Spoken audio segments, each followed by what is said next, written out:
Si están escuchando la presentación en un teléfono celular o una tableta, hagan clic en los 3 puntos que se encuentran a la derecha que dicen More o Más y eligen el español como su idioma de preferencia. Si tienen alguna pregunta de cómo ascender al canal en español, tengan a bien ponerlas en el chat. Our translation and interpretation specialist, Rosario, will be translating everything that we say in English into Spanish for the duration of this meeting. That said, please avoid using any acronyms. I know that in the world we live in, we use a lot of acronyms. So even when we're saying things like environmental justice, please try not to shorten it to EJ. We want to make sure that everything that we talk about is accessible as possible. Acronyms also do not always translate, and that might not be well known to people. And we just want to ensure that everybody is familiar with the language that we're using. Also, please remember to speak slowly. On the topic of acronyms, while I mentioned environmental justice, also disproportionately impacted communities, we may end up shortening to DI communities. Again, we ask that you don't do that because when we translate disproportionately impacted community, the way that's said in Spanish is comunidades afectadas de manera desproporcionada. So you can imagine how long that takes for the interpreter to say. So let's please be mindful of that.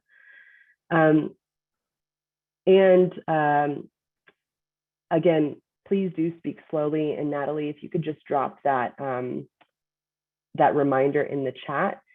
You will see whenever anybody is speaking very quickly, Natalie will just drop the reminder in the chat to please slow down. That said, I will turn it over to Rosario to introduce herself. Rosario is our Spanish translation and interpretation specialist in our environmental justice unit. Rosario?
Thank you. And next we'll turn it over to Joel, who many of you may know Joel.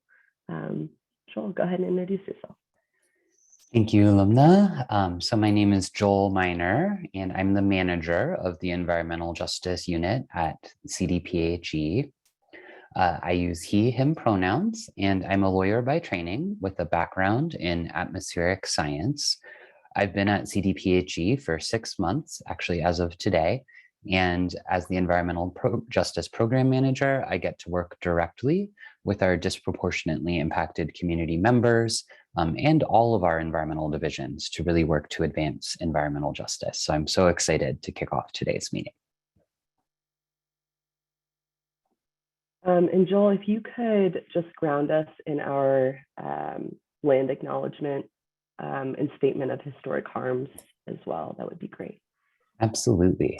So as we want to welcome everyone to today's meeting, I do want to pause first and acknowledge that what is now Colorado includes the lands of the Ute, Arapaho, Cheyenne, Dene, Lakota, and many tribes, and that the sovereign tribal governments of the Ute Mountain Ute and Southern Ute Indian tribes still reside within this state. These tribes are the original stewards of our natural areas, and we want to take a moment to honor and respect these original stewards of the environment in their relationship with the land. We do look forward in the future to representatives of both the Ute Mountain Ute and Southern Ute tribal governments to participating on this task force, although those representatives are not with us today. I'd also like to ground us in our background work by taking a moment to acknowledge the history of institutional racism in Colorado and how it's shaped our policies. And we know that in order to be meaningful partners in the vital work to improve equity in the United States, it is important to acknowledge that the state government does have a history of being part of the problem when it comes to inequalities in communities. We want to acknowledge that some governmental laws and rules have created systemic barriers that impact some communities more than others. Systemic inequities have deep roots within the history of our state and our nation, and we want to acknowledge that some laws, whether intentional or not, have caused some communities to be disproportionately impacted by pollution and other environmental injustices. Unless developed thoughtfully and carefully, government laws, policies, and practices can create a human hierarchy and determine, based on race, economic class, access to power, and other characteristics, who benefits and who is burdened. This can be seen in government initiatives that are conducted for communities instead of with communities, resulting in solutions that do not address the reality of people's lives and may create new injustices. As state government, we are committed to working together with individuals, families, and communities to build equity and justice principles into systems and processes addressing climate change and other environmental harms in Colorado.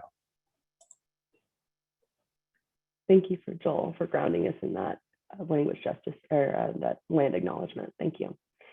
All right, so next I wanted to go over a little bit of Zoom housekeeping. I know for some of you, you're very familiar with Zoom, and for others, maybe not so much. But I would just like to go over a few logistics. First and foremost, I would like to encourage everybody here to please keep your camera on. I know this meeting is going to be a long one, 9 to 5, and folks will at some point want to turn their cameras off, which I can completely understand. If you need to nibble on a snack or just take a break, that's totally fine. But for the majority of the meeting, if you could keep your camera on, that would be much appreciated. Also, I just want to emphasize with us coming into this meeting and being totally present, emphasizing that we are coming into these meetings with the public having our trust and working on this environmental justice work for the state of Colorado. And each of you have been selected on this task force because of what you are bringing to the table. And so I do want to just reiterate the expectation that we're all present and engaged and actively listening and trying our best not to multitask. I know the emails and the alerts and the bells will be coming in, but if we could try our best to focus our attention here. As I mentioned, again, please do not admit anybody into the meeting. Joel will be taking care of that. Everyone is muted by default for this meeting. However, you can mute and unmute.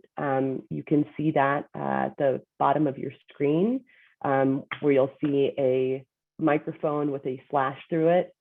You can also turn on and off your video by clicking the stop video button. Also, you can raise your hand if you have anything that you want to say and you feel like you might be interrupting somebody. Going to the reactions button at the bottom of your screen and clicking raise hand. Oftentimes people don't know how to lower their hand after they've raised it, but you just go back to the same place and click lower hand. And then there's a number of emojis that I encourage you all to use so we can be as animated as we can, even though we're meeting virtually. Also, in the chat, you can see that you can either message everyone or just certain people. So if there's anything that you want to communicate there or are having a technical difficulty, please do share that with the EJ unit staff. Both Natalie and Joel will be working on a lot of the meeting logistics. At this time, if it looks like everybody has their name up on their screen, but for those that want to edit their name and potentially add their affiliation as well, the way that you see it under my name, you can right click on your video and on your video block, and you'll see the rename option. And there you can put in your first and last name as well as your affiliation. And that might help just everybody kind of know where we're all coming from. And lastly, in terms of Zoom logistics, this meeting is being recorded. As a reminder, we want to make sure that folks can catch up on this meeting that weren't able to attend. Also, for transparency's sake, for members of the public that aren't able to make this entire meeting, those are reasons that the meeting is being recorded. And public comment will be taking place from 4 to 5 p.m. today. The chat is enabled for everybody at this time, but members of the public will not be actively engaging in this meeting until after 4 p.m.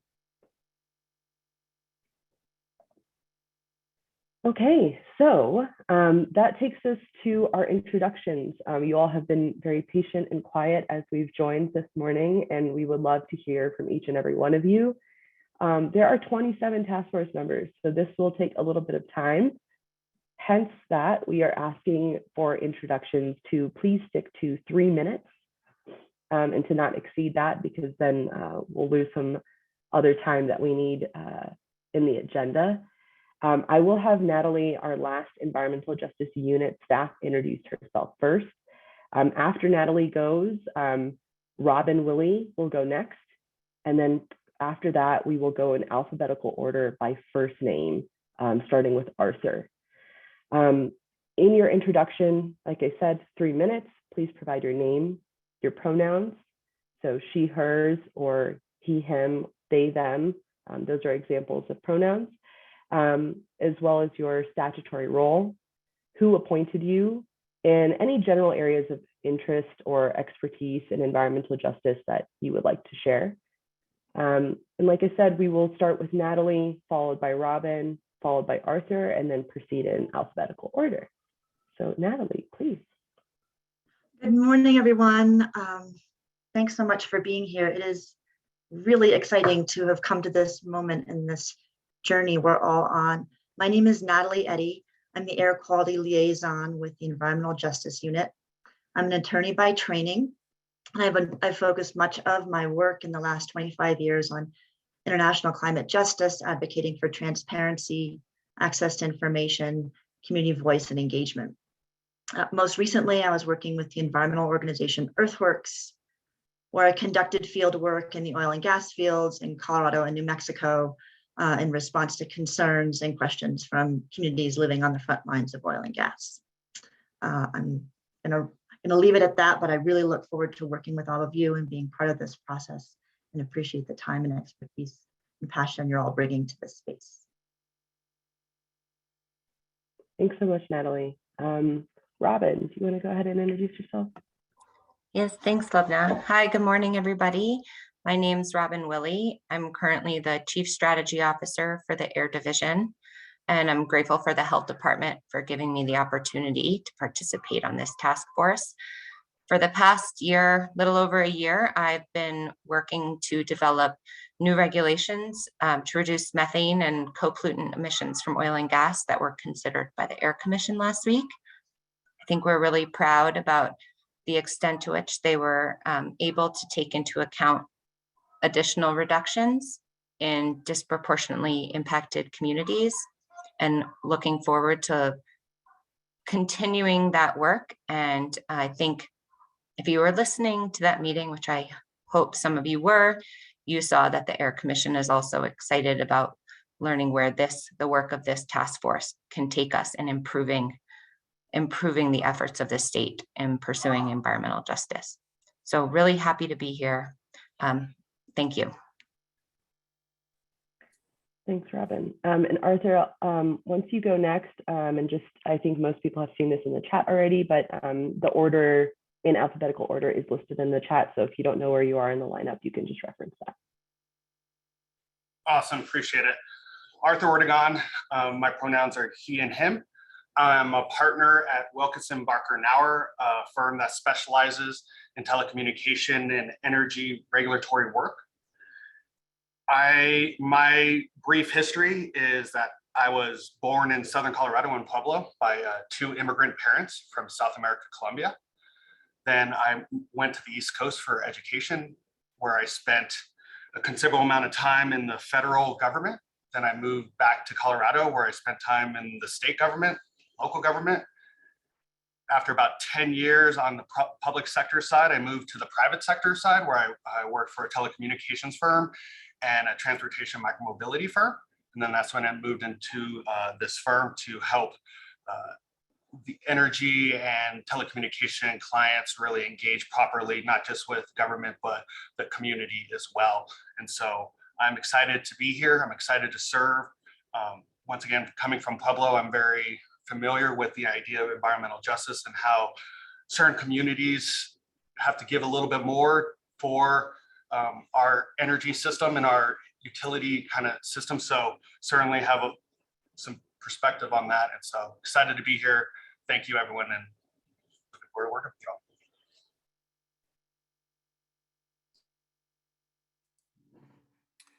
Hi, buenos dias. My name is Beatrice Soto. I use she, her, ella pronouns. I grew up as an undocumented youth in Colorado. I consider myself to be a climate migrant, originally from Chihuahua, Mexico. I too worked in the private sector for over 15 years as an architect designing high performance buildings and sustainable buildings as well, and moved on to the public sector. I worked for the Wilderness Workshop, making sure that the Latino community was engaged in public land issues. I started Voces Unidas de las Montañas I'm actually located on the Western Slope, the first Latino leading political nonprofit. And I am currently the director of Protégete at Conservation Colorado. I also would love to elevate the needs of the Latino community on the Western Slope. A lot of times we think about environmental justice being more of an urban area issue or really centered in Denver, but there are a lot of issues in rural communities as well. So I hope to highlight those issues in this space as well. I am honored to serve, and I am very happy to be here serving with all of you today. Good morning, I'm Brent Nation. I'm from Fort Morgan, Colorado. I'm out on the Eastern Plains, so representing some of the smaller communities out here. I currently serve as and have for about the last 9 years now, the utility director for the city of Fort Morgan. In that role, I oversee our wastewater treatment plant. Our water treatment plant in the city of Fort Morgan is fortunate to have its own electric and gas utilities. So I have all kinds of broad reaching oversight of a bunch of different utilities that have environmental issues with them. So just happy to be here and interested to see where this is all going. Thank you. Good morning, buenos dias. This is Dominique Gomez. I am the representative from the Colorado Energy Office. I use the pronouns she and her. I am from a rural part of Colorado outside Colorado Springs. And in my current role at the Colorado Energy Office, I'm the deputy director, and we work on reducing greenhouse gas emissions for the benefit of all Coloradans. So I'm certainly interested in our own work on mitigation. My background comes more on the other side of climate resilience, and I've spent a lot of time also working on water and water scarcity, which is obviously one of the big impacts of climate change here in our state. I'm very glad to be here. I will note that I am in my last month of maternity leave, and so glad to be here today. I will be off camera occasionally, and you might get to see my 3-month-old a little bit. Her name is Dolores Lola, so she'll be joining us a little bit today as well. Good morning, I'm Doug Dean. I'm the director of the Public Utilities Commission. I've been with the commission about almost 17 years. I was appointed to the task force by Patty Salazar, the executive director of the Department of Regulatory Agencies. And as I'm sure you all probably know, the Public Utilities Commission, specifically our 3 gubernatorial appointed commissioners, are in charge of resource planning for regulated investor-owned utilities. So I have a lot to say about the generation assets out there, of course. And we have, of course, due to the past legislative session, the past few legislative sessions, we have a lot more work to do on this front than we have had in the past, and look forward to working with you all. Hello, my name is Ian Thomas Tafoya. I am Dinde Anoke Winge, also known as Hickory, Apache, and Pueblo. I'm an Indigenous rights activist, and I grew up in an environmental justice community in North Denver.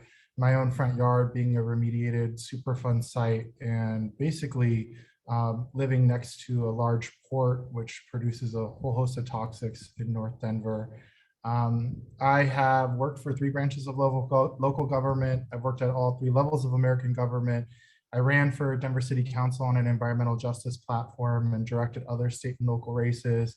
Currently, I am the Colorado State Director for Green Latinos, a national environmental justice and conservation equity organization.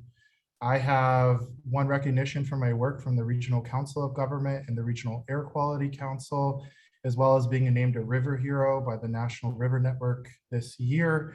I take my work all across the state of Colorado, and I have 1 trip left to visit all 64 counties, working and organizing on environmental justice efforts.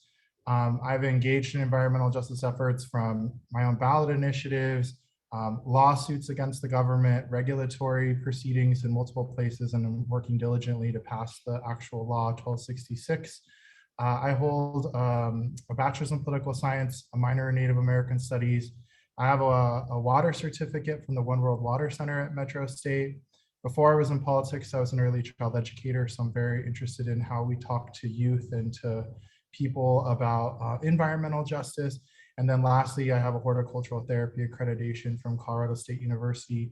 I conducted my undergrad research on inoculating soils with different microbes in hopes of increasing yields and restoring the soil. And so for me, I'm really approaching this as an opportunity to heal and remove these processes and barriers that have excluded my community and harmed them, and hopefully have restorative processes moving forward. I also am a writer and a DJ and a radio host on KGNU and Denver Open Media. Thanks.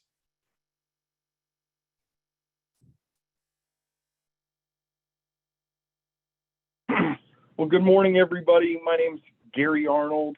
I use he, him pronouns. I was appointed by Senate President Leroy Garcia to serve on the task force. My general area of expertise, if he called that, is really kind of workforce development. My current role is business manager of Denver Pipefitters Local 208, as well as serving as the district vice president for our international, representing plumbers, pipefitters, HVAC service technicians. Before my current role, I was an instructor in our registered apprenticeship program for 7 years, and then followed that by serving as our training director in charge of apprenticeship training certifications for 2 years before I got elected to represent the members here at Local 208. Really looking forward to the important work of this task force, and excited to get a chance to meet everybody that's going to be working together over the next few months, and look forward to our work starting. Buenos días, todo el mundo. My name is Hilda Nicete. My pronouns are she, her, ella. I was appointed by the Speaker of the House, Alec Garnett, representing disproportionately impacted communities in CD7. I am an immigrant from Venezuela. I grew up in one of the most polluted zip codes in Venezuela. I immigrated to the United States. I was an undocumented youth. Was one of the first recipients of deferred action for children arrivals in the state of Colorado.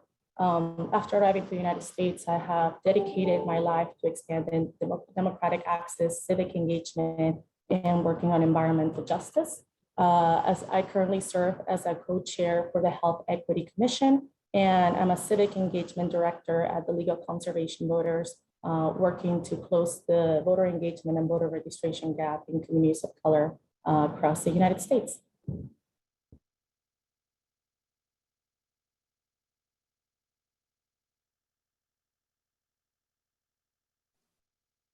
Hi, everyone.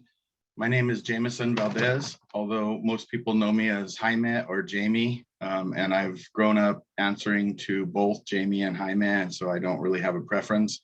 We'll answer to either, as well as James, Jamo, or several other variations.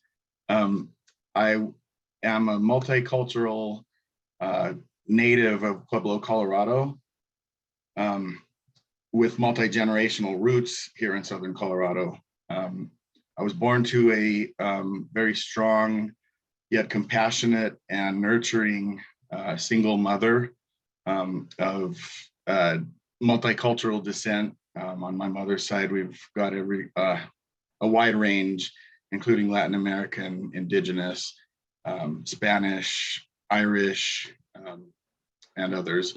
And I also have German from my dad's side of the family, and my mom married into a Black family when I was very young. And so I am very much multicultural, which gives me a, I think, unique perspective on a lot of environmental justice issues. My educational background lies in the fields of electronics technology and psychology. When I was in my 30s, I had a pretty severe injury to my spine and went back to college for psychology. And that's when I kind of really got active in organizing and activism. I served for 2 years as the president of our local chapter, the CSU Pueblo chapter of El Movimiento Estudiantil Chicano de Aztlán, or MECHA. And then moved on from there, which, by the way, MECHA is really a racial equity movement seeking to empower Latin American and Indigenous peoples through higher education. From there, I moved on to economic justice movements, including becoming the founding member of Occupy Pueblo, which is an offshoot of the Occupy Wall Street movement. And I've worked in various other movements and organizations. Currently, I am a community justice or a community organizer for a climate justice organization called Mothers Out Front. And I also serve as chair of the Sierra Club Sangre de Cristo group, the Fountain Creek Water Sentinels.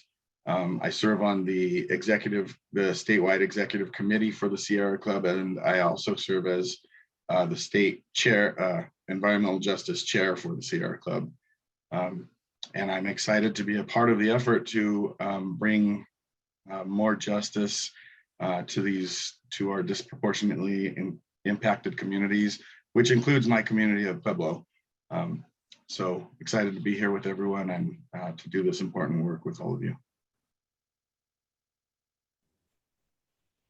Hey everyone, my name is Jonathan Asher. I'm the governor's senior policy advisor for natural resources and environment, and was appointed to the task force by the Gov. And I come here by way of, was from Colorado originally, went to school out here and grew up in Evergreen.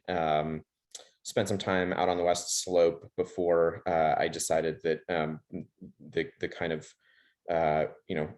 raft guide profession may not be the longest term opportunity and smartest thing. Everybody that I saw that had a career path in that direction was becoming a bus driver, and I figured I should probably do something different. So I decided to go 180 degrees in the other direction, went out to DC, and had spent the last 15 years out in DC, spent about half of that working on the Hill, and in energy and environment policy, with my first job being for someone named Doris Matsui from Sacramento, California, who actually grew up in a Japanese internment camp. And I had a wonderful experience working for her for quite a while, learning a great deal about her experiences and in particular some of the Amachi site in Colorado.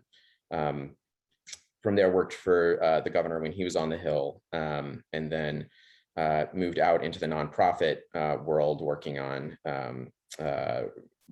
how to improve oil and gas development, make it more responsible for an organization called the Western Energy Project.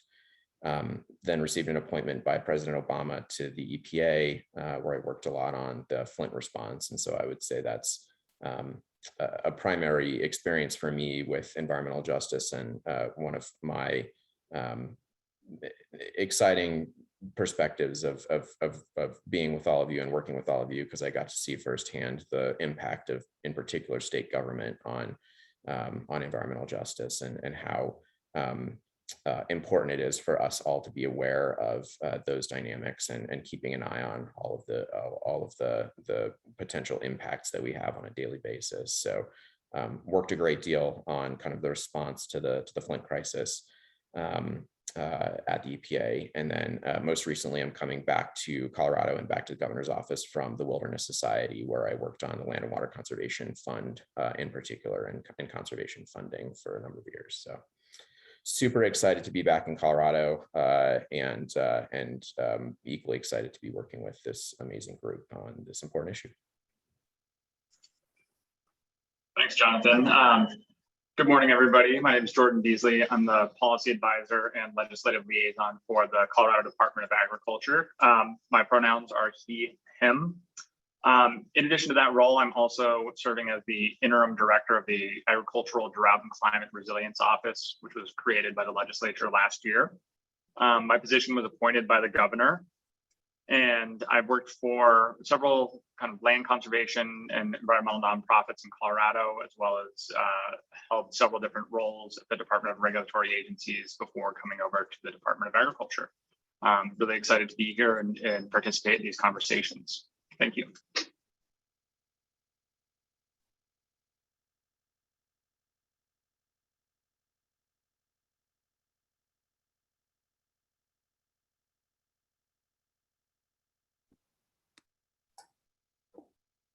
I believe we are missing Camila Beasley this morning. So Kimberly, you can go next.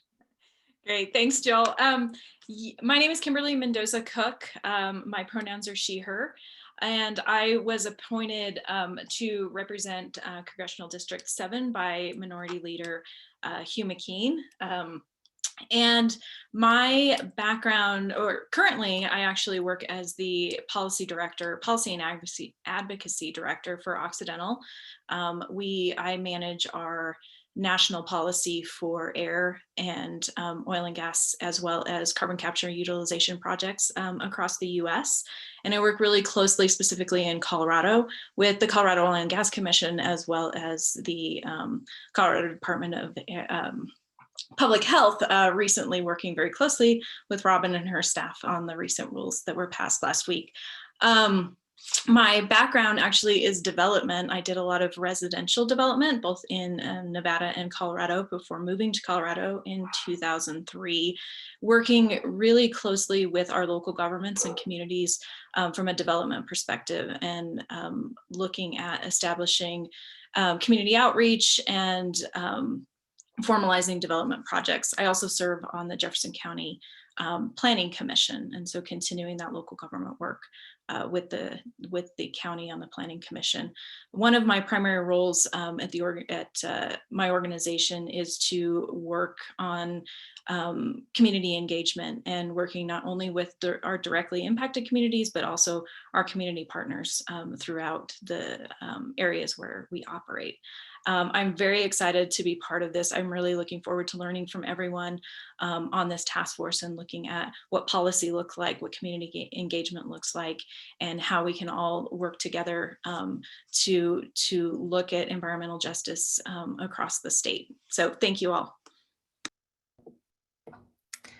Good morning, everybody. My name is Mira Brosiewicz, and my pronouns are she, hers. I was appointed by Speaker Garnett to represent the renewable energy industry. I'm the Director of Government Relations for a company called Onward Energy, which has a renewable portfolio across the country.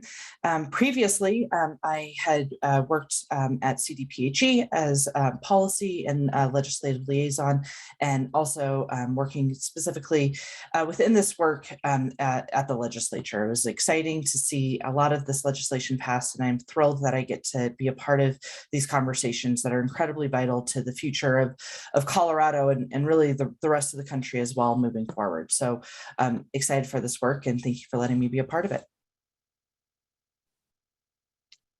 I think that's me. Good morning, everyone. My name is Marcia Nelson. I'm with the Colorado Department of Transportation, the new Chief Equity Officer for Environmental Justice and Equity, the branch that has been established. I just started on Monday, so please bear with me. Have no idea who appointed me. I assume it was Director Liu. So just coming in, really interested to see how I can be a part of this and assist In terms of background, I started off kind of in a unique area. I started in construction. So I'm coming from a perspective of working with contractors in their engagement in the community as they build infrastructure. And so started off with a private firm for over 20 years working in the construction industry. Just recently came over from the City and County of Denver's Department of Transportation and Infrastructure there, and help that department with our efforts around engaging with the community, building workforce opportunities. I'm very passionate working with youth as well, and exposing them to the various opportunities, career opportunities in this industry, but also creating advocates, if you will. And then also in terms of like hiring practices, retention and recruitment efforts for building a diverse workforce. So that's about it. My pronouns are she and her. Good morning, everyone. My name is Mira Fickling. My pronouns are she, her, and hers, and I'm a senior climate policy analyst at Western Resource Advocates. I was appointed by Senate President Leroy Garcia as a representative from an organization that carries out initiatives related to environmental justice. And a little bit about myself, I come from an immigrant family. I've worked in the energy and climate economics and policy space for over 10 years. I've been with Western Resource Advocates for roughly 1 year, where I've worked on a variety of regulatory proceedings and legislation to reduce greenhouse gas emissions and accelerate a transition towards renewable energy and benefit frontline communities. So in particular, I led WRA's participation in Colorado's rulemaking on energy intensive trade exposed manufacturing that took place in October, where we worked with the Air Pollution Control Division on language prioritizing air pollution reductions in disproportionately impacted communities. Prior to this current position, I was an economist for the federal government and a project manager for USAID Clean Energy Development Projects, expanding energy access in multiple countries. And then outside of work, I've engaged with the Denver community by helping to create and run a free food delivery program with the Rocky Mountain Mutual Aid Network. So I am honored and excited to be here and look forward to working with you all. Everyone, my name is Megan Holcomb. I use she, her pronouns. I work in the Department of Natural Resources at the state, specifically the Colorado Water Conservation Board, and I'm incredibly honored to be here. I love seeing some new names and faces. My role at DNR is a senior climate specialist, and primarily I work to manage drought response and integrate climate science into long-range planning for the state and support our communities in making that transition to ensure that they're planning for the future that we have in front of us for the West. Generally, my background is in cross-boundary and international water management, specifically in arid areas, which brought me out to Colorado 5 years ago, and really been focused on drought since that's the primary water issue out here. But my background is in climate science and human health, and specifically waterborne disease transmission.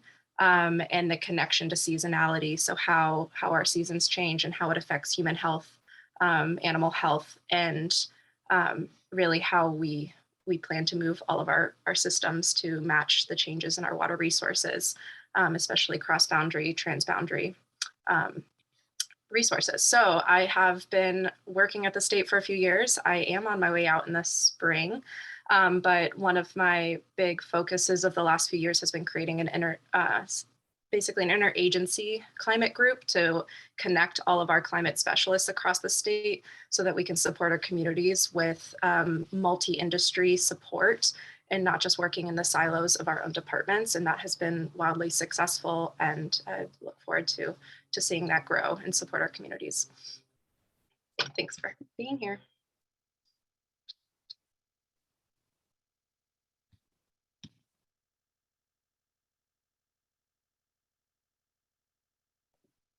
Michael, I think you are next.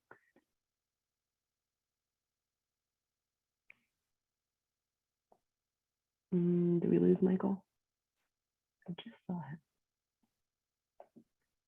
him. Maybe we will wait for Michael to return and we can move on to Renee.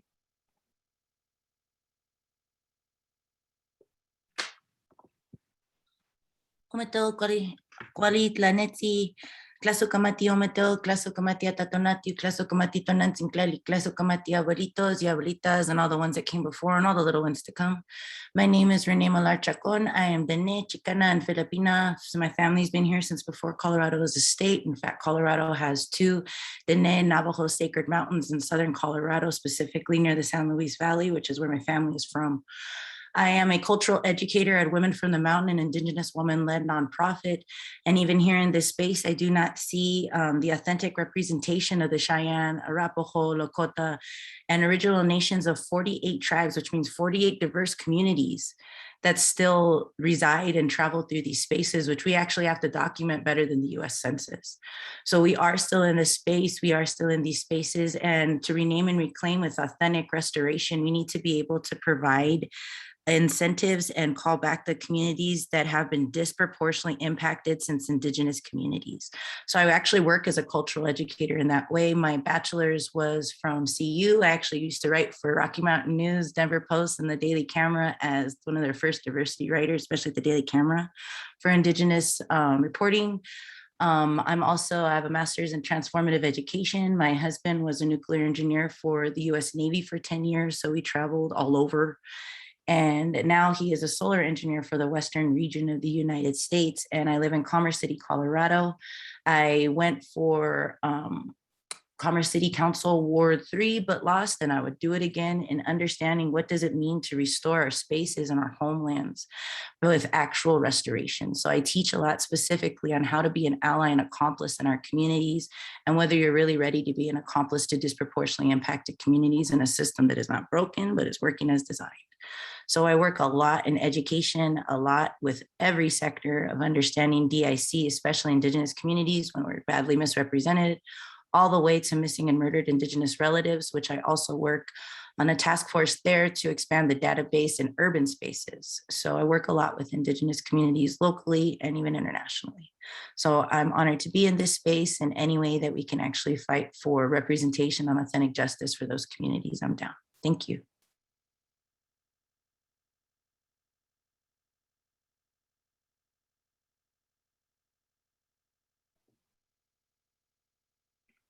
Sheila? Good morning. I'm Sheila Davis. My pronouns, I use she, her. I am the director of the Office of Health Equity. I have been in this position for about 3 months. And the Office of Health Equity is all about dismantling structural barriers to health experienced by people of color, people identifying as LGBTQ, people living with disabilities, people who are aging, people in rural and frontier communities. And we are also about unleashing community power.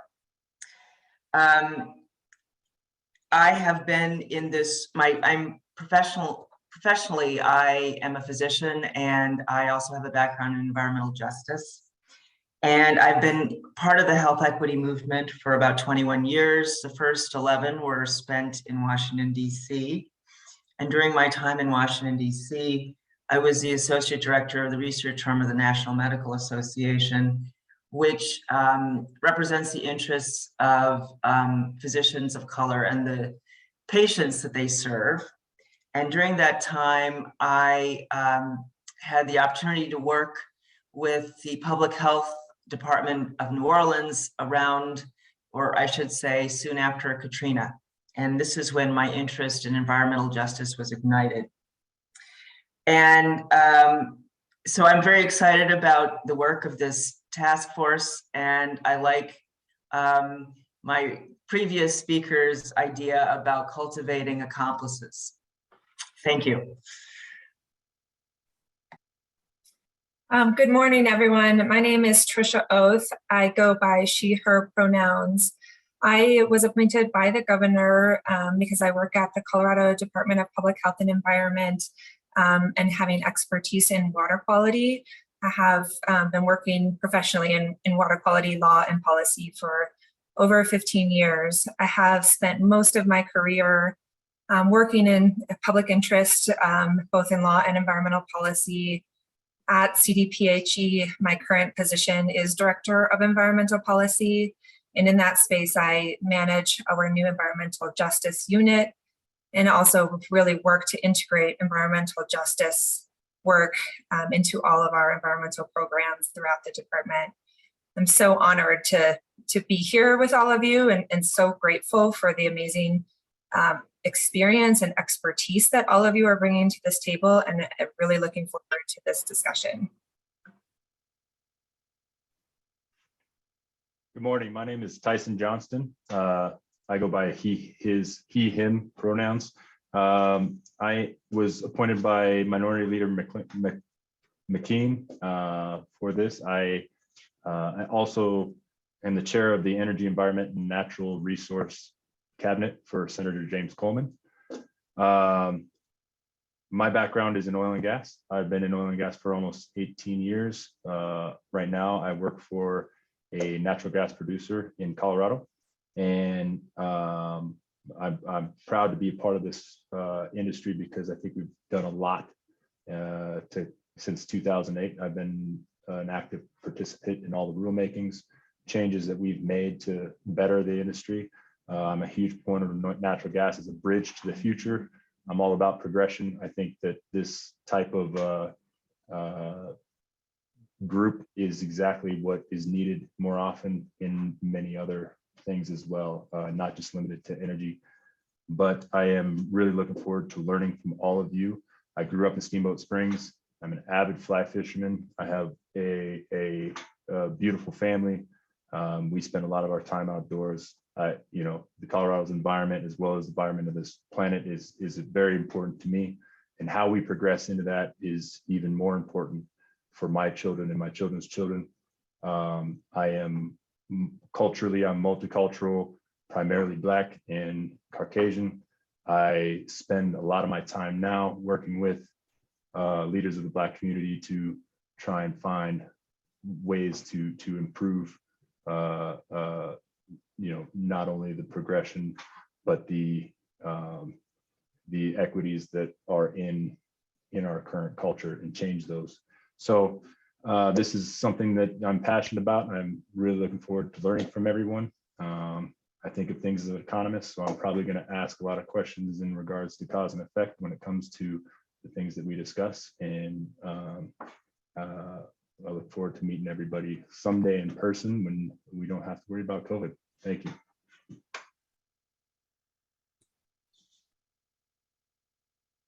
Good morning. Hopefully last but not least, my name is Euni Blake. I just want to start by saying first, I'm really honored to be a part of a group with such a diverse background. I think it's very impressive. My work and background has been steeped in trying to understand the relationship between environmental health and all these agents that influence disease, which could be environmental, it could be people-specific living conditions, it could be any external stimuli, it could be psychosocial, it could be socioeconomic, and the list goes on. And obviously the chemical piece as well. So currently I am a senior policy advisor at the American Petroleum Institute, and at API, American Petroleum Institute, I cover public health as well as environmental justice. But prior to working with API, I was working in community engagement in the space, again, the same space where energy development intersects community health, and specifically working for natural gas industry, as well as solar, as well as wind. The concerns are always sometimes the same, and that is where I have spent a majority of my career. And just to make it really short and brief, I'm really looking forward to being a part of this group and learning from everybody. I think it's such a great opportunity, and I just want to say thank you.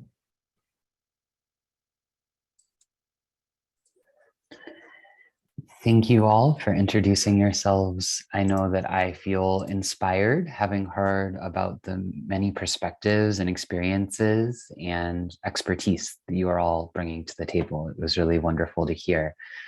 I would like to briefly highlight a few people who are not with us today. One is Camila Beasley. As we noted, she wasn't able to make it.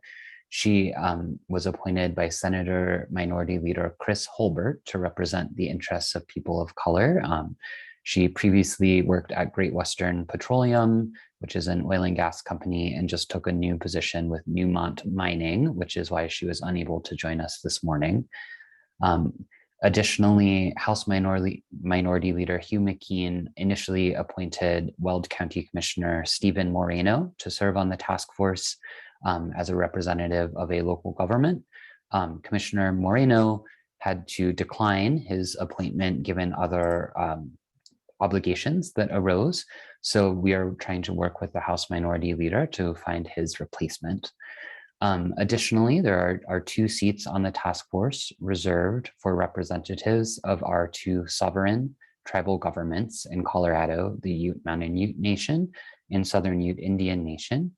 We have been working with representatives of both tribal governments to establish those appointments, but unfortunately, those appointments have not been made yet. We hope that we are able to work with the tribal governments to make them soon. Of course, respecting tribal sovereignty means that we as state government cannot be in a position to tell sovereign tribal governments what to do, but we understand that the tribes are interested in participating on the task force, and we look forward to their representation once the appointments are made. I do also want to note that if you'd like to ever find a full list of people who are on the task force, you can go to the public Google Drive folder where that document is listed. Natalie put a link in the chat earlier, and I will put the same link in the chat again momentarily so that you can access it there. And then finally, I'd like to turn it over to our 2 attorneys. We have 2 attorneys who will be supporting our work on the task force to introduce themselves. So Amy, why don't you go first? Good morning, everybody. My name is Amy Beaty. I go by she, her pronouns. I'm really honored to be here with you all today, along with Emily Splitik, who is also with the Attorney General's office and will introduce herself. I come from a background of private practice in water rights, working for an NGO supporting rivers and the communities that depend on them. And then most recently as Deputy Attorney General at the Colorado Attorney General's office. In that capacity, I oversee all of the state's natural resources and environmental attorneys who represent all of the functions of state government that have as their primary mission natural resources and environmental work. I'm really honored to work with all of you today. It was really inspiring to hear about all of your backgrounds and looking forward to see how the work of the task force unfolds. Good morning, everyone. My name is Emily Splitik. I go by she, her pronouns. I am an attorney in the Colorado Attorney General's office in Amy's section, Natural Resources and Environment section. And I work in the unit within our section that does hazardous and solid waste and CERCLA enforcement. I've been with the Colorado Attorney General's office for about 3 years. And prior to that, I was at Earth Justice in Denver, in the Denver office, and had the opportunity to work on a number of cases.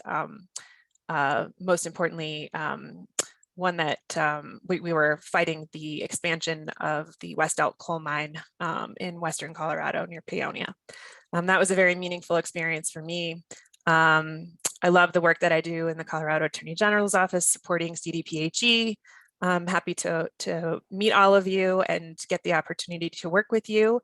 And Amy and I will be supporting you as a task force when any legal issues arise. Excellent. Thank you all so much for having very swift but perfectly detailed introductions.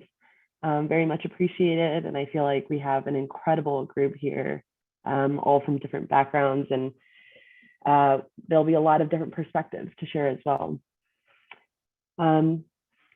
All right, so next, I do want to just briefly go over our agenda. Let's see if I can get this slide to advance.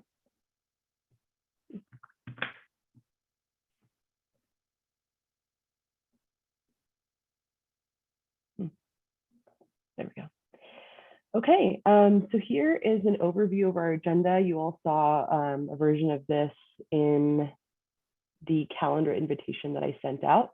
As you can see that we've gone through our introductions and have touched on some Zoom housekeeping features.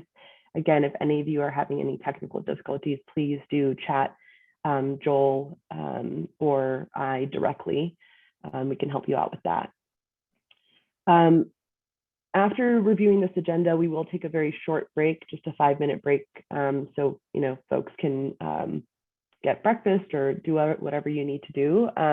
Then we will return. We will talk about the Environmental Justice Act and specifically this task force and the mission and duties of this task force. We will review the timeline and schedule and just provide an overview for what we're looking at for the next year. And we will open it up for discussion around that. We'll break for lunch.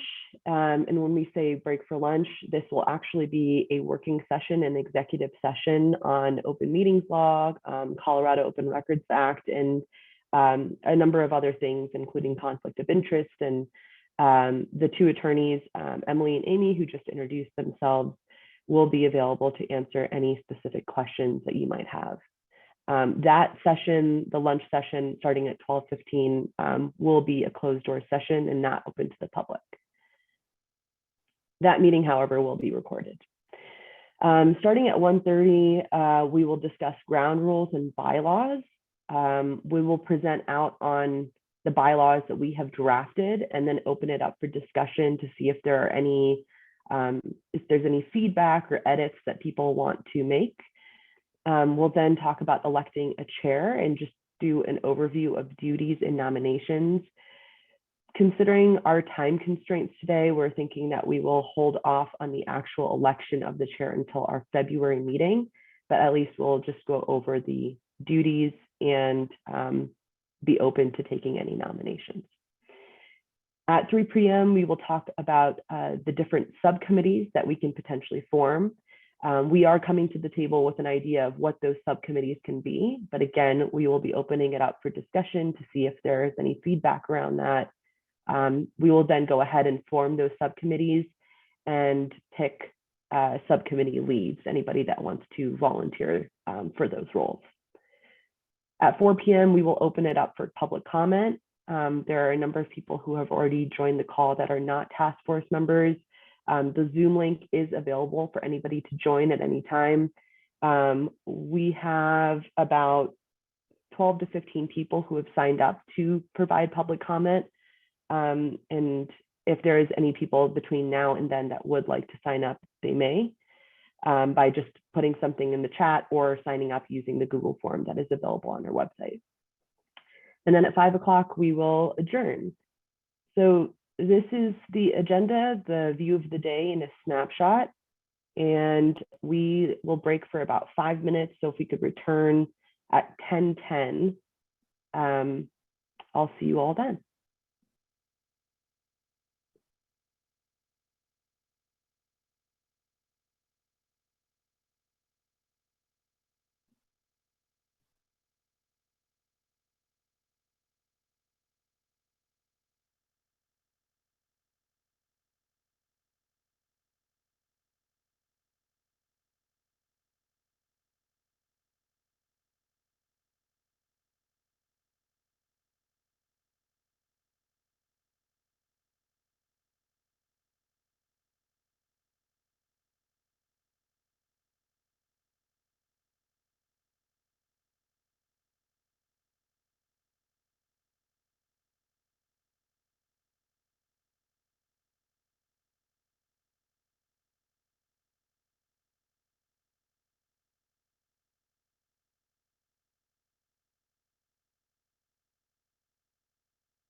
All right, I'll give folks another minute or so to get back to their computers before we continue with our agenda.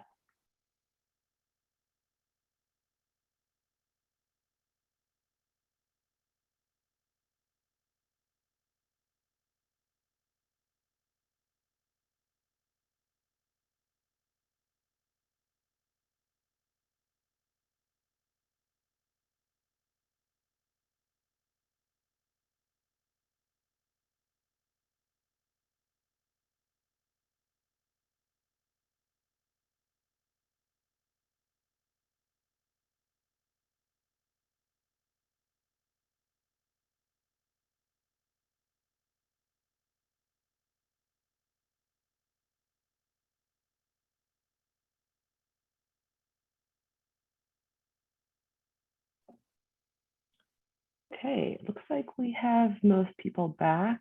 If people could turn their video on when they do return, just to indicate that you are at your desk, that would be much appreciated. And apologies that I missed this, but prior to leaving for the break, Ian did have his hand raised. And so I do want to open it up to Ian to go ahead and share your question or comment. In general, if there's ever a moment where one of us is missing a raised hand, please do feel free to come off mute if there's a pause in conversation. Ian, go ahead. Hi, thank you. I was in discussions as we were beginning these conversations about possible compensation for those who are not employed by the government. You know, in early conversations with the EG office, it sounds like there was a budget that was set aside for in-person meetings, and perhaps there may be some budget available there. But I do think it's something that is becoming more commonplace to enable participation. Not everyone's organization compensates them. Mine certainly, I'm paid to do environmental justice work, but not to serve on this task force. I have other responsibilities. And so finding that capacity for people is something just wanted to bring up. I'd love to start a conversation, but I think it's something that if you don't work for the government would be equitable. If it's all right, I can try to answer that question, Ian. So we have been looking into that option. We've sort of developed a proposal that we're getting advice on from our internal finance team, as well as the CDPHE in-house counsel, our lawyers. And so it's certainly an option we're investigating. As you mentioned, that would, if we are able to get approval for it and can verify that we have the budget, it is something that would only be available to members of the task force who are not employed by state or local government. As many of you know, we have a constitutional amendment that prohibits stipends and that sort of thing from above, I believe, $75 from going to public employees. But for the members of the task force who are not public employees, it would be an option. So we are investigating it, and I don't know an exact timeline. Sometimes things get a little slower around the holidays, but I hope that we'll have a clear answer certainly before the second task force meeting, hopefully sometime in January. Thank you. I really appreciate you taking the time to take a look at that. I think it's a big commitment to participate in this, and I want to make sure that everybody has the means to do so. Thanks for bringing that up, Ian. I see Michael is back. So Michael, if you would like to provide your introduction so folks can get to know you. Yeah, good morning, everyone. Thank you for that. I had to jump on another call. Michael Sapp, pronouns, he, him, worked for public service company in Colorado or Xcel Energy, Denver native, Colorado native, spent time working for Denver Mayor Michael Hancock, was appointed in his administration back in 2011, and then joined Xcel Energy last year, October of 2021, or 2020, October 2020. But my wife grew up in Elyria. I'm an asthmatic, and my aunt passed away actually yesterday due to COVID, but she had severe respiratory challenges. And so this environmental justice conversation is not new to me. I live it every day, and I'm really excited and honored to be on this committee and looking forward to the work ahead of us. So thank you.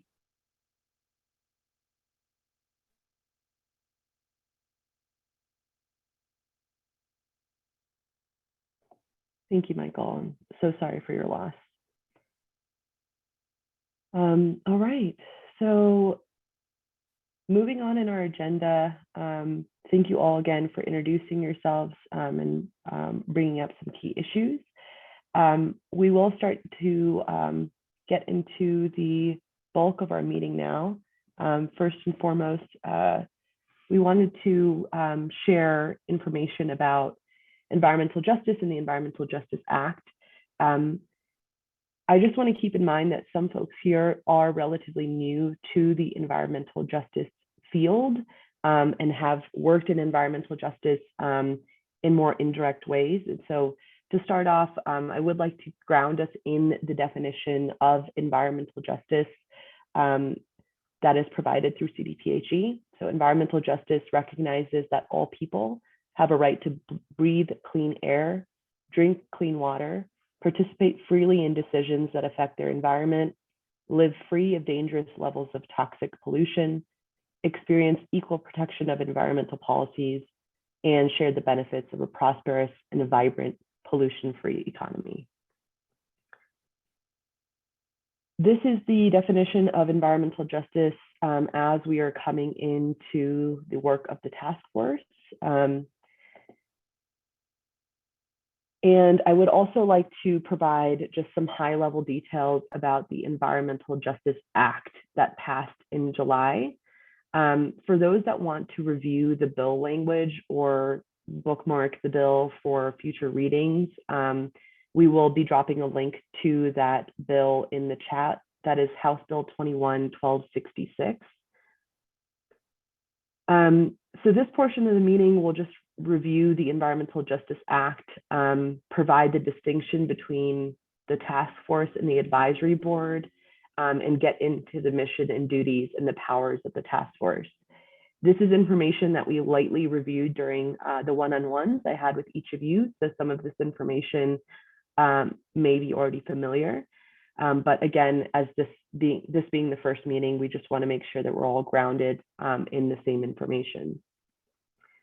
So the Environmental Justice Act, House Bill 21-1266, is really cutting edge legislation, making Colorado a nationwide leader on environmental justice.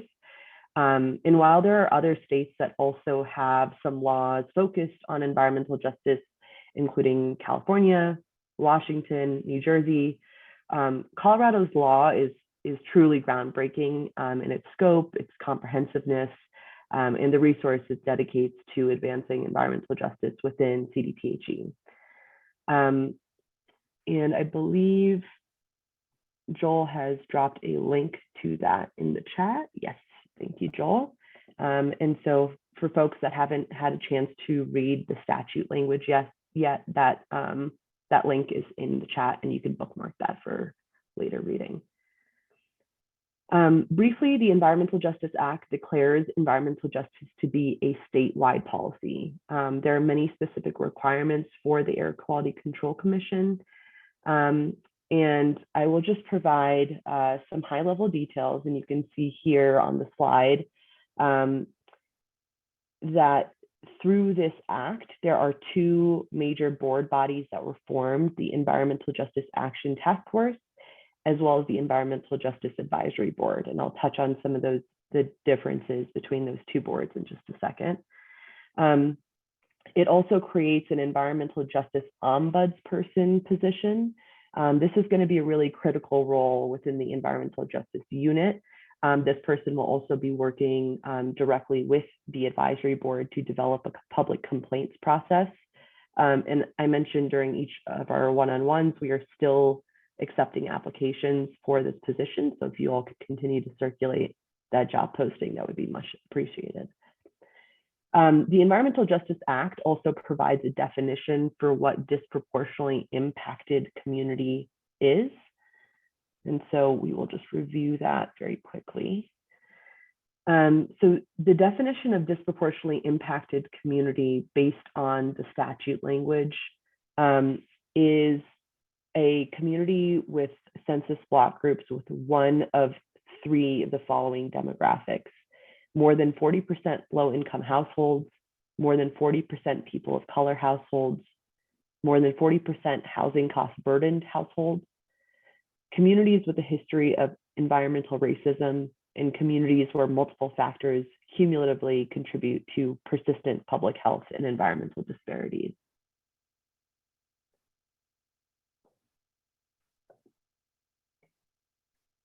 I do want to touch on the difference between the two boards that were born from the Environmental Justice Act.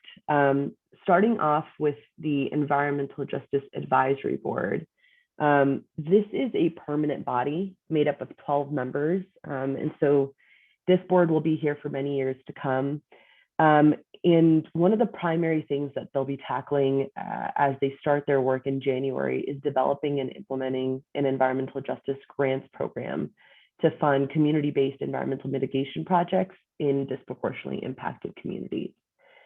As I mentioned previously, they'll also be working directly with the ombudsperson in developing a public complaints process.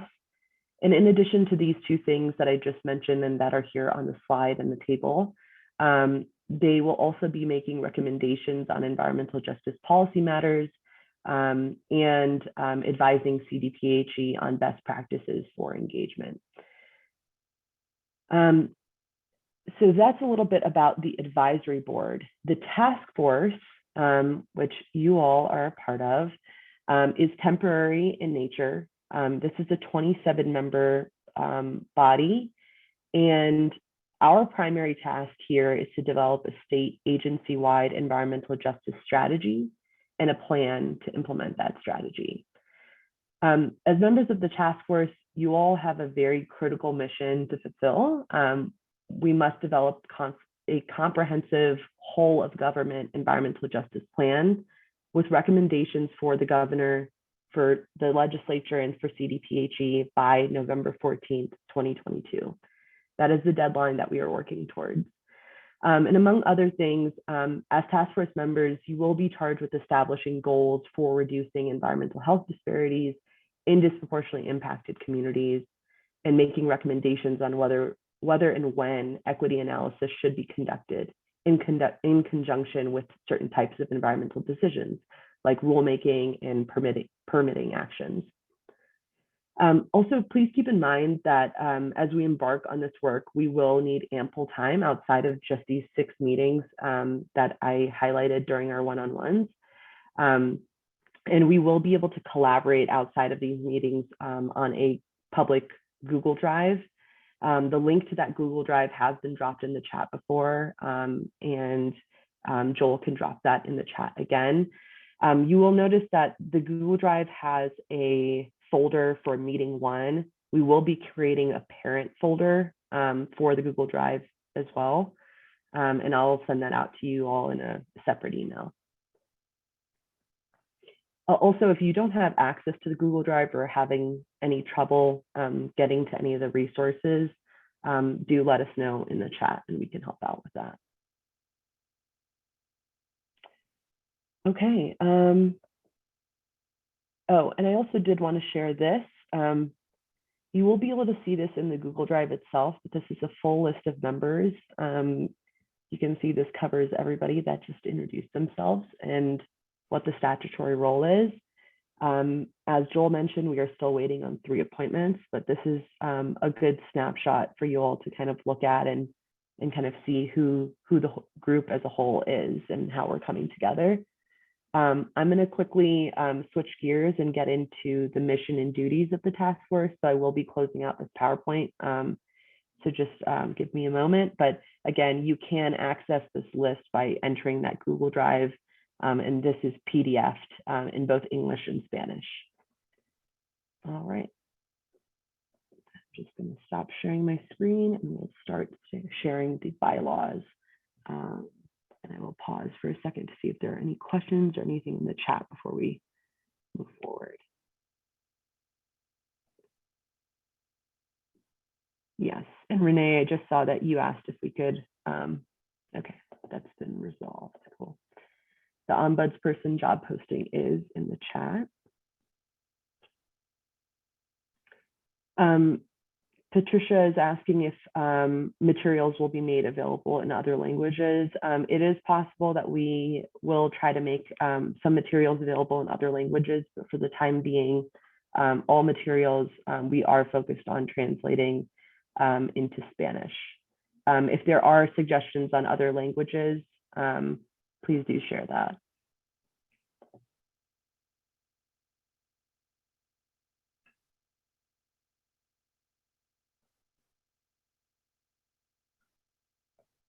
Apologies, just bear with me for a second. Just trying to move these bylaws to a screen where I can see them.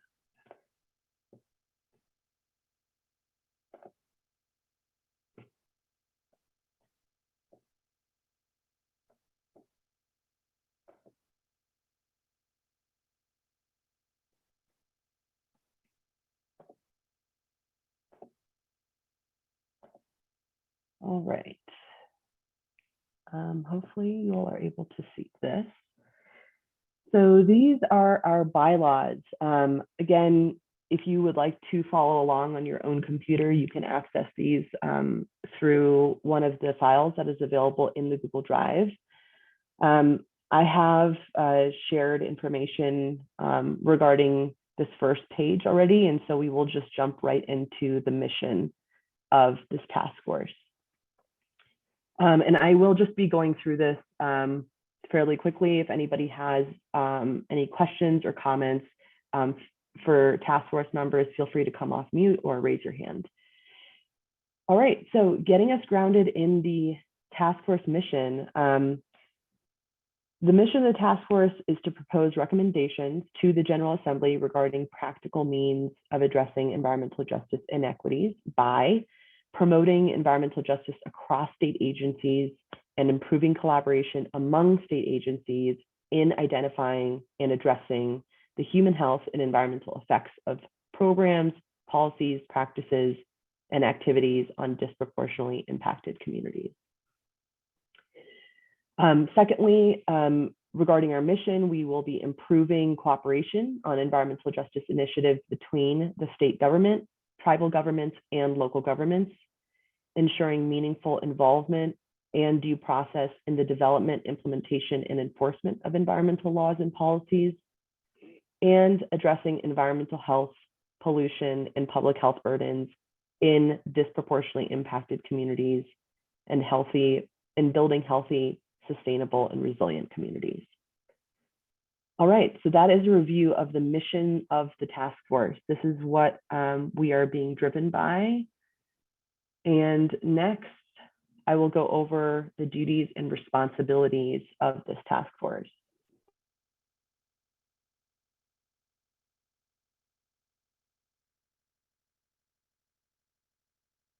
Lumna, I'm so sorry. I accidentally muted you while trying to admit someone to the meeting. You'll need to unmute yourself again. Oh, okay. Thanks, Joel. I'm not sure what the last thing you heard was, but I think we got through the mission of the task force. If you all are following along, this is a list of the members of the task force, and you can see kind of what the appointments were trying to fulfill in terms of different statutory roles. And so you can review that if you'd like, but we do have the group assembled here and we're all looking at them. All right, so in terms of duties, the Environmental Justice Act defines the duties of the task force as these duties listed below. So we will be holding at least 6 meetings, which may be online or in person, to seek input from and present the task force work plan and proposals to, and receive feedback from communities throughout the state. As I mentioned in our one-on-ones, our meetings for the foreseeable future will be virtual due to the pandemic. Come March or April in the spring, we may want to revisit that and try to see what it looks like to meet in person and if that is safe. Obviously, there many of us have brought up that there are many benefits. I myself agree that it would be great to meet in person, but 6 meetings for the foreseeable future, they will be happening virtually. As I've mentioned before, our deadline is November 14th to submit a final report on the task force findings and recommendations to the governor, to CDPHE, and to the legislature, more specifically the Colorado House of Representatives committees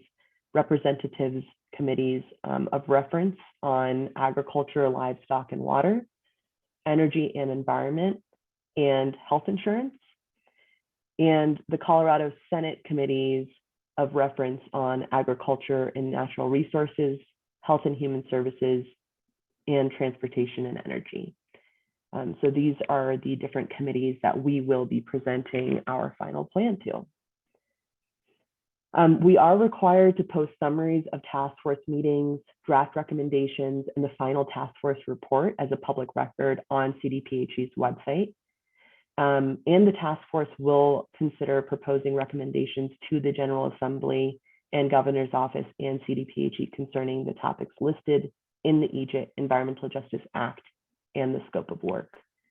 As a FYI, the scope of work can be found in the Google Drive as well. All right, moving on. Article 5 of our bylaws outlines our responsibilities. Attendance.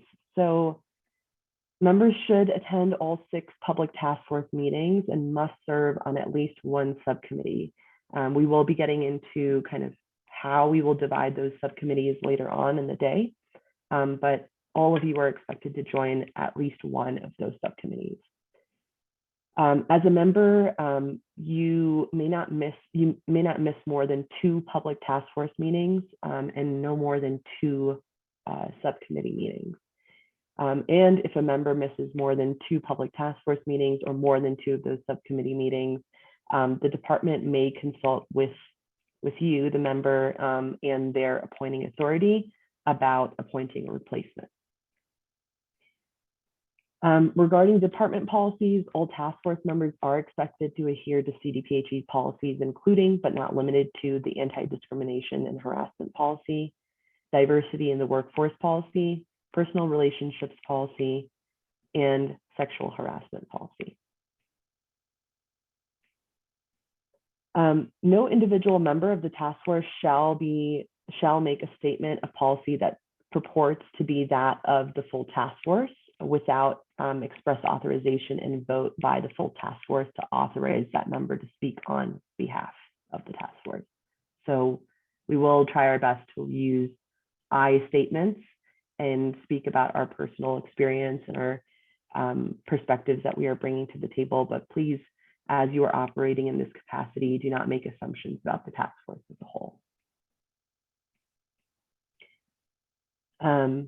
As mentioned here, you may state personal opinions about topics relevant to the task force's business, provided they are clearly identified as such. All right, and then in preparation for these meetings, as task force members, you acknowledge the importance of preparing for upcoming meetings, including reviewing written materials provided by CDPHE staff in advance of the meeting. On that topic, I did send out a email on Thursday outlining a number of items. Thank you to those who have gotten back to me with things like your availability for future meetings. For those that have not yet, if you could please share when you will not be available for meetings between now and November, that would be much appreciated. I'm essentially gathering together a list of times that do not work, and I'm trying to work around everybody's schedule. So that information is much needed. Also, if you have not sent me your bio and headshot yet, please send that to me. Folks are very curious to see who is on the task force, and they would like to see names and faces and the background of each member, and we would love to provide that to the public. Lastly, I did want to touch on task force powers. We are a Class 2 type of board, and so I wanted to provide some clarity on what exactly that means. being a class 2 type of board, we do not have rulemaking power. That is a type 1 type of board. So in terms of what the task force is not able to do, we do not have the power to create the law, promulgate regulations, or enact policies on our own.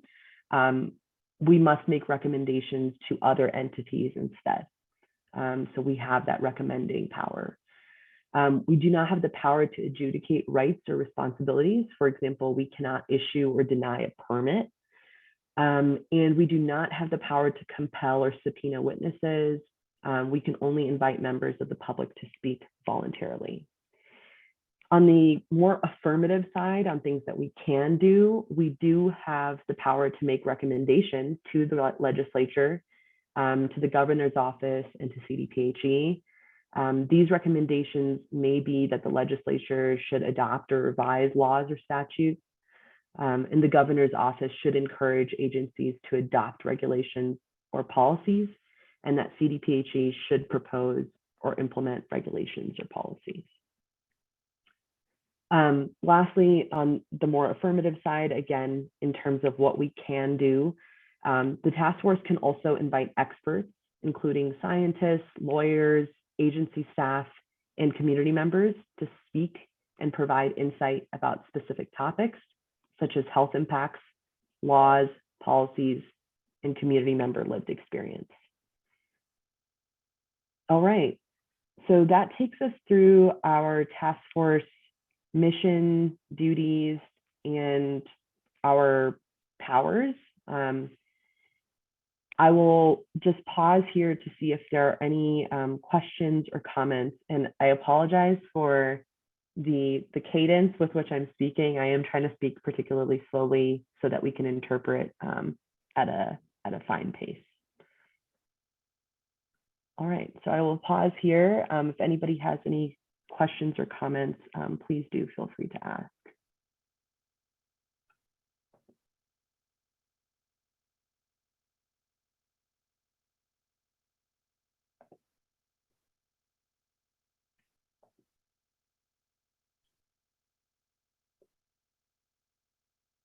Okay, I'm not seeing anything in the chat. I don't see any hands raised. So I think we can continue. Joel, is there anything else that you want to add, or do you think that would be helpful to review at this time?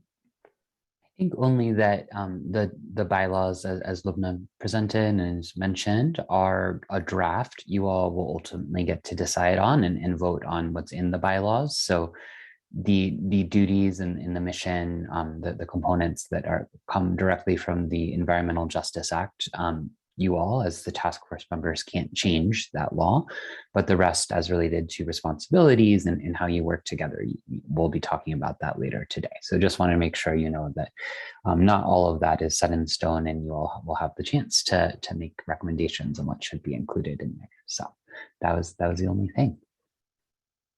Okay, great, thank you. All right, it looks like that we can get into a discussion of our timeline.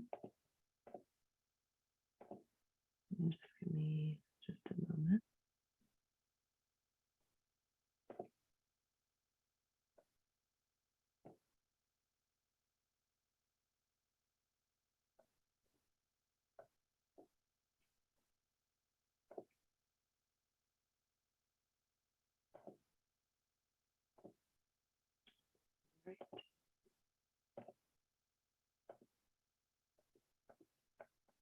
Just going through our slides here to get to our timeline. Okay.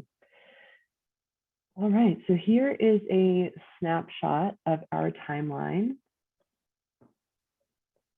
And I'll just give folks a second to look at this.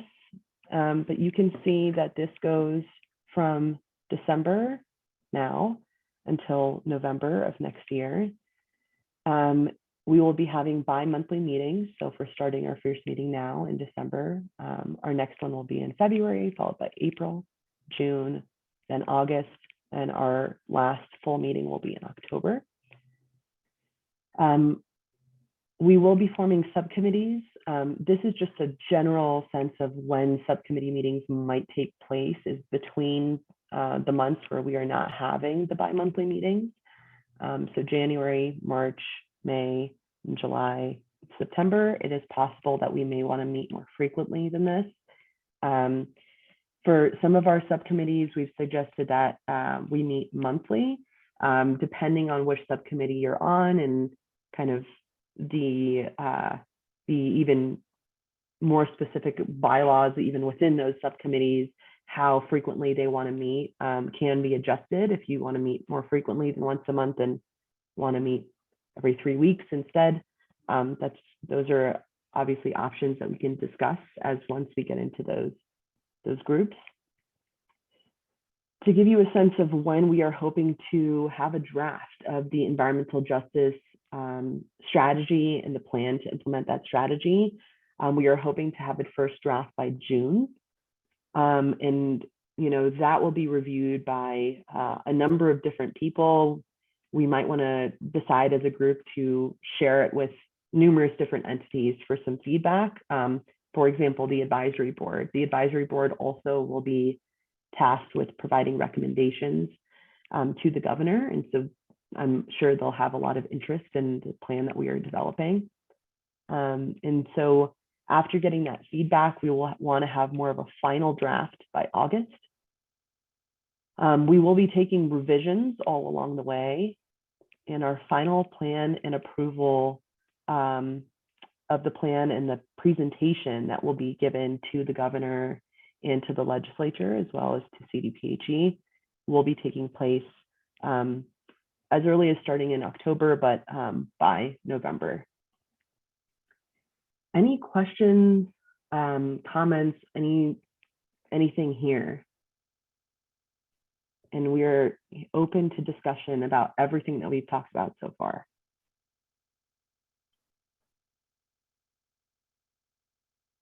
Ian, yeah, feel free to come off mute.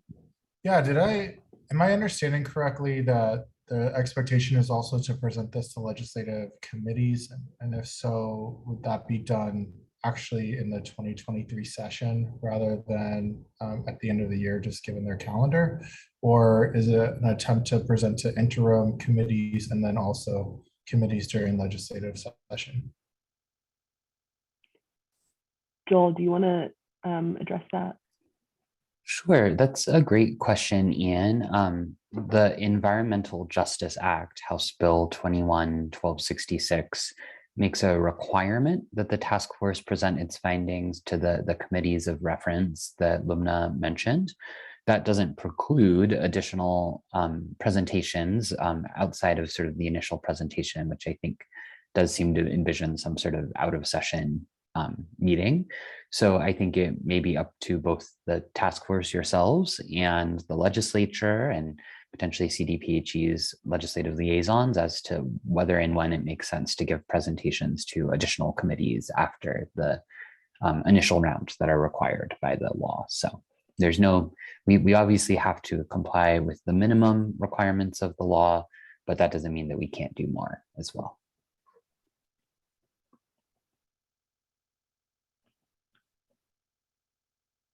Any other, Ian, and does that answer your question? Okay. Any others, comments, questions about what we've reviewed so far? We talked about a lot, the task force mission and duties and this timeline.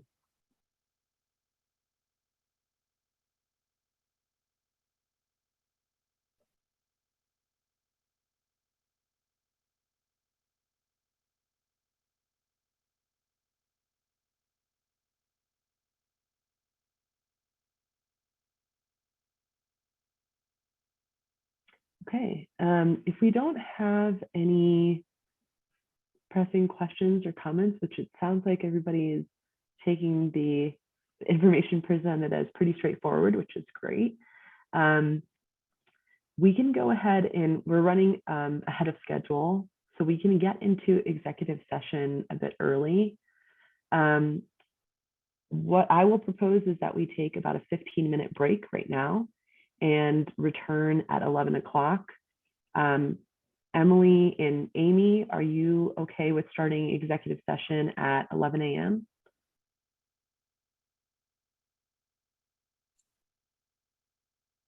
I'll let Amy weigh in because she's presenting. I'm sorry, I gave a visual thumbs up. I probably should have used my voice and unmuted and say, yes, we're ready to go.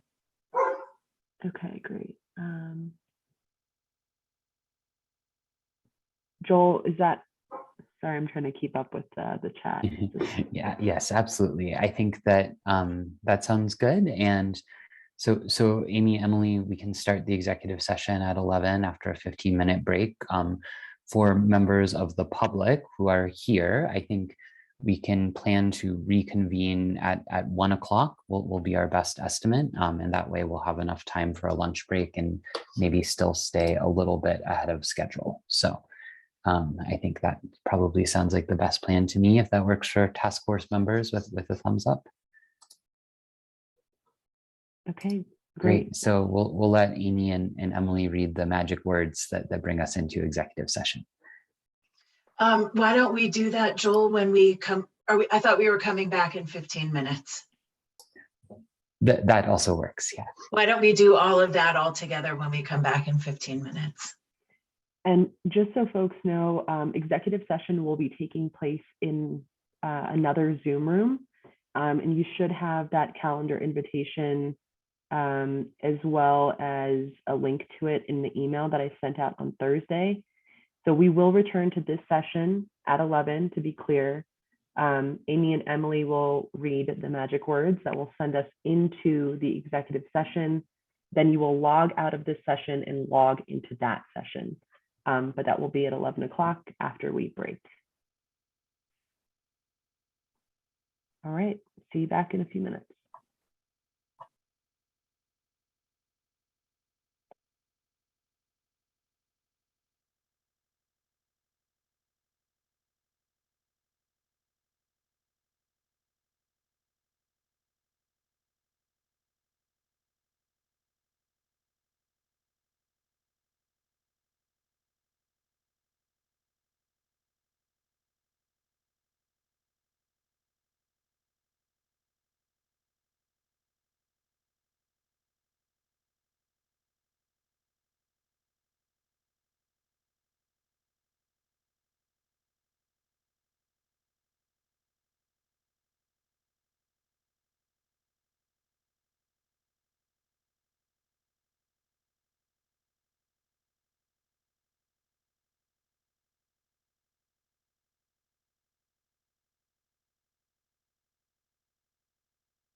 All right, welcome back, everyone.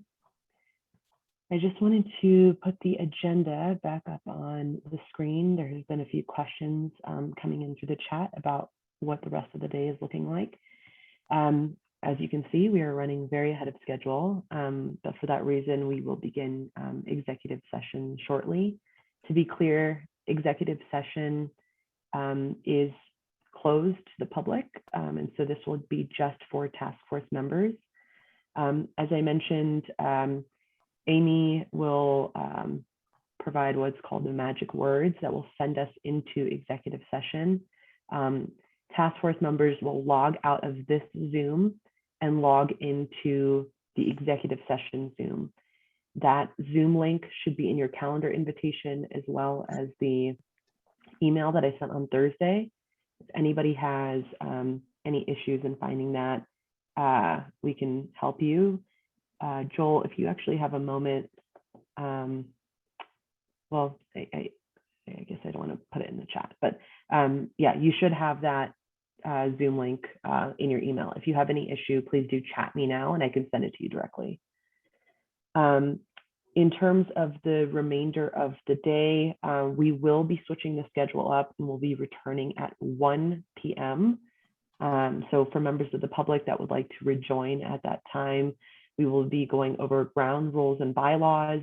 Then later in the afternoon, electing, discussing duties of the chair and nominating a chair, then forming subcommittees, and then we'll open it up to public comment. So that is what the rest of the day looks like. I will go ahead and stop sharing my screen and then turn it over to you, Amy. Hello, everybody. Lubna and Joel, I have a recommendation, which is maybe copy and paste the agenda and drop it in the chat. You've done such a nice job of making materials available to everybody. It might be helpful for people to more easily refer back to the agenda if you put it in the chat. And now, pursuant to statute, I recommend that the task force make a motion to go into executive session to consider the agenda item, quote unquote, lunch break, executive session for board training on legal topics, including the Open Meetings Law and Colorado Open Records Act, and recommendation that in the future we number the agenda so that we can make things a little bit clearer for the record. This executive session is authorized pursuant to the provisions of sections 24, 6, 402, 3A, 2, and 3 of the Colorado Revised Statutes and other laws that allow the task force to enter into executive session. So we will need a motion and a second. I'll move that the task force go into executive session for the reasons outlined by Amy Beaty. I second the motion. All in favor? Say aye. Aye. Aye. Aye. Aye. Aye. Anyone opposed? Same sign. We are now ready to move into executive session. That means that you all can log out of this link and log into the executive session link. See you on the other side.